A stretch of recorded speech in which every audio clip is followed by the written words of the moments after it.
বাংলার দার্জিলিং খ্যাত শ্রীমঙ্গল। আসলে শ্রীমঙ্গল যে এত সুন্দর, না আসলে বুঝতেই পারবেন না। আমরা এখন আমরা চা আসছি গ্রুপ বাগানের ট্যুরে। ভিডিও দিয়ে যাচ্ছি, চারিদিকে চা বাগানের হালকা টিলা।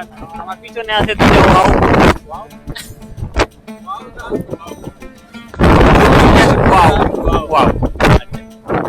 তো যাই হোক, আমরা কিন্তু অনেক মজা করতে করতে যাচ্ছিলাম, যেহেতু গ্রুপ ট্যুরে আসছি। তবে একা যদি আসেন তাহলে কিন্তু সেই মজাটা পাবেন না। আর গ্রুপ ট্যুরে আসলে অবশ্যই গাড়ি ঘোড়া কিন্তু আগে থেকে ঠিক করে রাখবেন, এবং যে রিসোর্টস কিংবা হোটেলে উঠবেন সেটা অবশ্যই আগে বুক করে রাখবেন। কারণ ফ্যামিলি ট্যুরে আসলে অবশ্যই আগে ভাগে না করে রাখলে আপনার সমস্যা হয়ে দাঁড়াবে। এবং সেই সাথে যদি একাই আসেন, একা আসলে খরচ একটা বেশি হবে এবং সময় সাপেক্ষ হবে। কারণ আপনি যদি রিজার্ভ না করেন গাড়ি, তাহলে কিন্তু আপনার বিভিন্ন জায়গায় যেতে আপনার অনেকটা সময় লস হবে।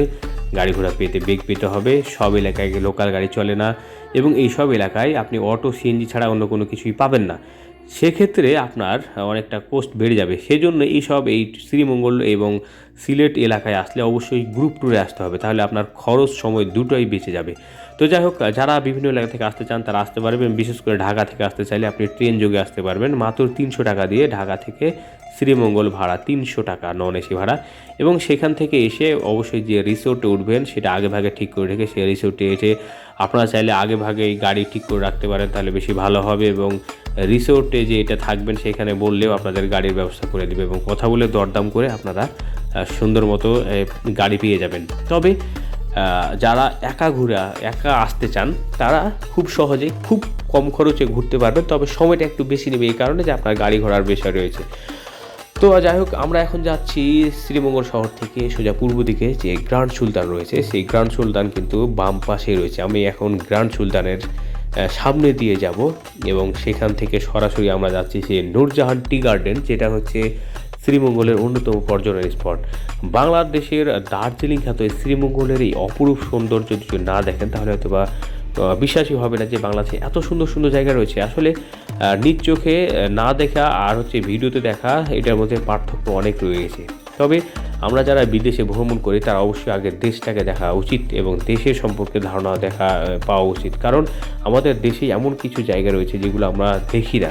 বিশেষ করে আমি আমার কথাই বলছি, বান্দরবন, খাগড়াছড়ির এমন অনেক সুন্দর সুন্দর জায়গা রয়েছে যেগুলো আমরা দেখিনি। তো বাম পাশে হচ্ছে এটাই সেই গ্র্যান্ড সুলতান হোটেল, যেটা হচ্ছে শ্রীমঙ্গলের অন্যতম একটা বিশাল রিসোর্ট এবং ভিআইপি ভালো মানের। তবে এখানের ভাড়া কিন্তু অনেক হাই, এবং যার কারণে কিন্তু কোনো সাধারণ মানুষ এখানে যাওয়ার চিন্তা ভাবনা করে না, যারা মধ্যবিত্ত ফ্যামিলি রয়েছে। তো আমরাও সেই সব চিন্তা ভাবনা করি। বিশেষ করে আমরা যে গ্রুপ ট্যুরে আসছি অফিসিয়াল ট্যুরে, ফ্রিতে আর কি, মাগনা। তো যাই হোক, আমাদের অফিস যেখানে করেছিল ভাড়া সেখান থেকে যাচ্ছি। তো অনেক মজা করছিলাম, কারণ একসাথে আমরা 3টা গাড়ি ছিল, এবং এই যে উঁচু উঁচু টিলা এবং এই চা বাগান পরিবেশটিতে এই দৃশ্যগুলো দেখতে দেখতে কখন যে হারিয়ে গিয়েছিলাম আমরা, এবং দ্রুত সময় যেন চলে যাচ্ছিল।